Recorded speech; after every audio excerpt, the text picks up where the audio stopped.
राम जी ही रामानंद भगवान के रूप में अवतार लिए प्रयाग में।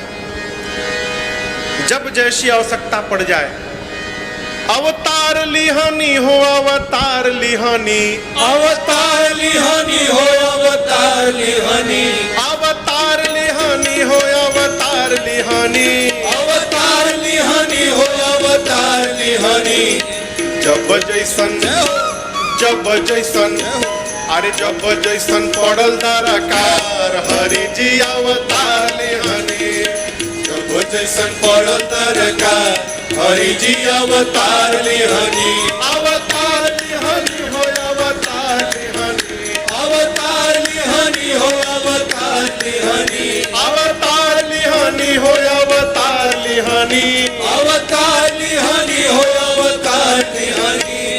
जब जैसन अरे जब जैसन पड़ल दरकार हरि जी अवतार लिहानी। जब जैसन पड़ल दरकार हरि जी अवतार लिहानी। जानता जहान रउआ बंधु हई दीन के, जानता जहान रउआ बंधु हई दीन के। कछुआ हो गईनी कबो रूप धैनी मीन के, कछुआ हो गईनी कबो रूप धैनी। हाँ जानता जहान रउआ बंधु हई दीन के, जानता जहान रउआ बंधु हई दीन के। कछुआ हो गईनी कबो रूप धैनी मीन के, कछुआ हो गईनी कबो रूप धैनी। और का सुकर बनी अरे सुकर बनी गईनी एक बार हरि जी अवतार लिहानी। सुकर बन गईनी एक बार हरि जी अवतार लिहानी। अवतार लिहानी हो, अवतार लिहानी, अवतार लिहानी हो, अवतार लिहानी। जब जैसन पड़ल दरकार हरि जी अवतार लिहानी। जब जैसन पड़ल दरकार हरि जी अवतार लिहानी। साधु भैनी कबो वेश धैले बानी चोर के, साधु भैनी कबो बेस धैले बानी चोर। अरे कामी नियम लीला कोइनी मुकुट लेके मोर के, कामी असलीला कैली मुकुट लेके मोर के। हाँ साधु भैनी कबो वेश धैले बानी चोर के, साधु भैनी कबो बेस धैले बानी चोर के। कामी असलीला कोइनी मुकुट लेके मोर के, कामी असलीला कैली मुकुट लेके मोर के। खूब जासे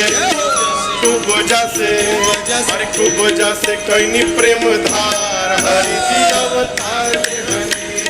खूब जासे कैली प्रेम धार हरि जी अवतार लिहानी। अवतार लिहानी हो, अवतार लिहानी, अवतार लिहानी हो, अवतार लिहानी, अवतार लिहानी हो, अवतार लिहानी। अवतार लिहानी हो, अवतार लिहानी। अरे जब जैसन पड़ल दरकार हरि जी अवतार लिहानी। जब जैसन पड़ल दरकार हरि जी अवतार लिहानी। सबरी के झूठ विदुरानी जी के सगवा, सबरी के झूठ विदुरानी जी के सगवा। अरे लहरी सुदामा जी के तंदुर खैनी आगवा, लहरी सुदामा जी के तंदुर खैली आगवा। मैया सबरी के बेर विदुरानी जी के सगवा, सबरी के बेर विदुरानी जी के सगवा। लहरी सुदामा जी के तंदुर खैनी आगवा, लहरी सुदामा जी के तंदुर खैली आगवा। अरे राजन भालू बनरो के यार हरि जी अवतार लिहानी। राजन भालू बनरो के यार हरि जी अवतार लिहानी। अवतार लिहानी हो, अवतार लिहानी, अवतार लिहानी हो, अवतार लिहानी, अवतार लिहानी हो, अवतार लिहानी। अवतार लिहानी हो, अवतार लिहानी। अरे जब जैसन पड़ल दरकार हरि जी अवतार लिहानी। जब जैसन पड़ल दरकार हरि जी अवतार लिहानी। अरे जब जैसन पड़ल दरकार हरि जी अवतार लिहानी। जब जैसन पड़ल दरकार हरि जी अवतार लिहानी। जब जैसन पड़ल दरकार हरि जी अवतार